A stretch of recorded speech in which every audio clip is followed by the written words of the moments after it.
ஆண்டவர் இயேசு கிறிஸ்துவின் தந்தை, இரக்கம் நிறைந்த கடவுள், அவரே ஆறுதல் அனைத்துக்கும் ஊற்று. அவரை போற்றுவோம்.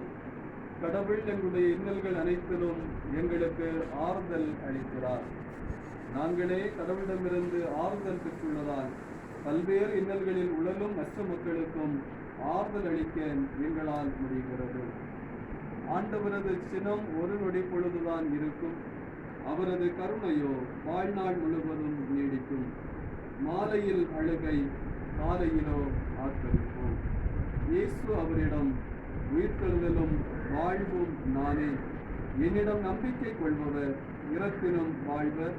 உயிரோடு இருக்கும் போது என்னிடம் நம்பிக்கை கொள்ளும் எவரும் என்றுமே சாக மாட்டார். நான் வாழுகிறேன், நீங்களும் வாழ்வீர்கள். காலம் வருகிறது, ஏன் வந்தேன் என்றது. அப்போது இறைமகனின் குரலை இறந்தோர் கேட்பர், அதை கேட்போர் வாழ்வடைவர் என்று உறுதியாக உங்களுக்கு சொல்லுகிறேன் என்பவைகளே.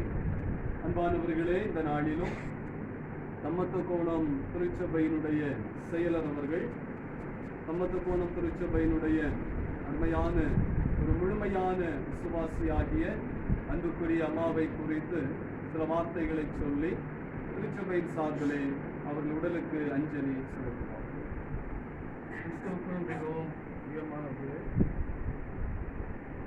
கடந்த புதன்கிழமை திருமதி புஷ்பர் விஜய அருண் அவர்கள் இந்த உலகத்தினுடைய ஓட்டத்தை நிறைவு செய்தார்கள்.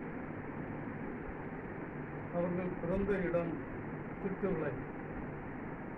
அவர்கள் கணவர் திரு ஆரோன் அவர்களின் பிறந்த இடம் நம் அருகில் உள்ள காரவிளை. திருமணத்துக்கு பின்பு அவர்கள் பணி நிமித்தமாக மூணாவது விஷயத்துக்கு சென்றார்கள். அங்கு பல வருடங்கள் பணியாற்றியது. அங்கு அவர்களுக்கு 2 மகன்கள். மூத்தவர் பெயர் திரு டேவிட்சன், 2வது மகனுடைய பெயர் சாலம். இந்த நிலையில் அவர்களது கணவர் திரு ஆரோன் அவர்கள் அவர்களது எதிர்பாராத மறைவு நிமித்தம் அவர்கள் மூணாறிலிருந்து சொந்த ஊருக்கு வர வேண்டிய சூழல் ஏற்பட்டது. 1986 அவர்கள் இந்த உலகை விட்டு கடந்தார்கள்.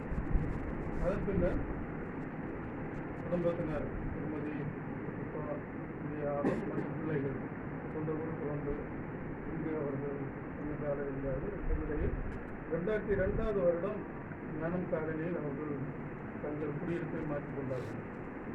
2002லிருந்து 2008 வரைக்கும் அவர்கள் ஞானம் காலனி மற்றும் எஸ்பிஎஸ் வார்டனில் இருந்தார்கள். அதன் பின்னர்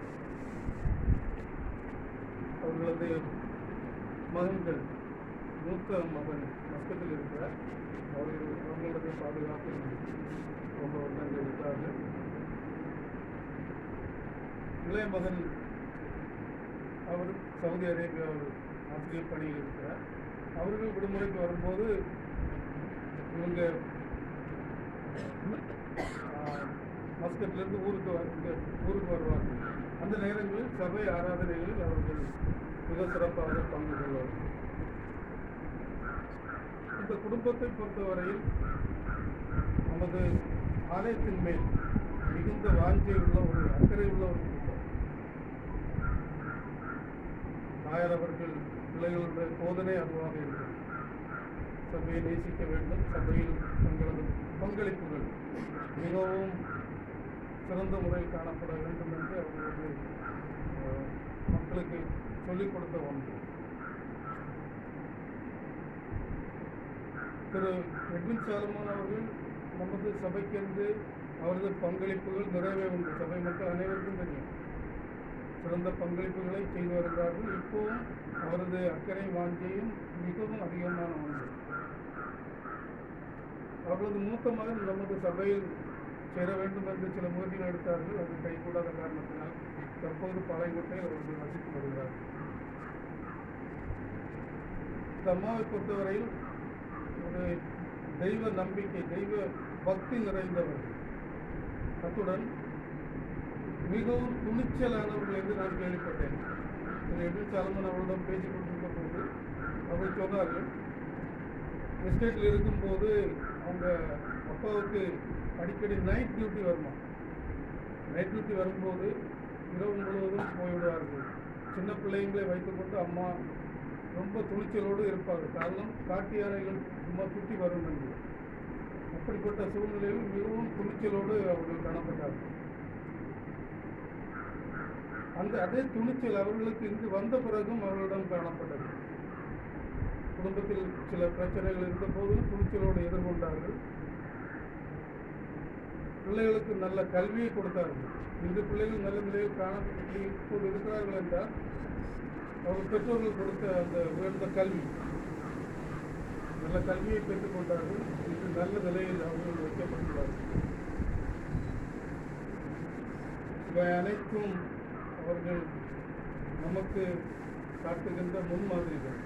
இந்த முன்மாதிரிகளை நாம் கண்டு இதை பின்பற்ற முயல்வோம். இந்த நேரத்தில் சம்பத்து குணத்திற்சேவையின் சார்பில் அவர்களது ஆத்மா நமது ஆண்டவரின் பாதத்தில் அமைந்து கொள்ள வேண்டும் என்று நாங்கள் பிரார்த்திக்கிறோம். அத்துடன் அவர்களை இழந்து துக்கத்தில் காணப்படுகின்ற மக்கள், மருமக்கள், பேரப்பிள்ளைகள், உற்சார் உறவினர் நண்பர்கள் அனைவருக்கும் எங்கள் சம்பத்து குணத்திற்சேவையின் சார்பில் இதை அஞ்சலியை செலுத்தி இந்த மலர் அஞ்சலியை இப்பொழுது அவர்களுக்கு படைக்கிறோம்.